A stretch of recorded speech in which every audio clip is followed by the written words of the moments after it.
In this video, I'll show you how to factory reset your LG G1 or C1 Smart TV.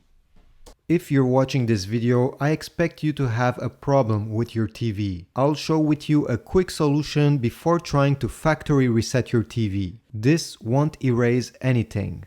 Turn your TV off and unplug it from the wall socket.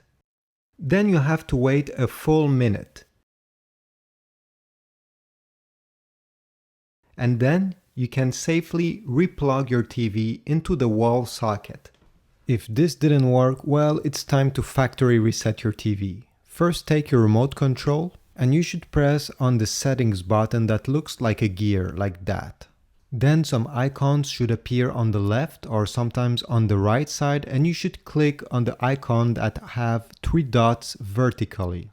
Then you should be able to select System and then select Reset to Initial Settings. After a minute or two, the TV will be fully factory resetted. I really hope this will solve your problem. Please leave a comment down below if you have other solutions.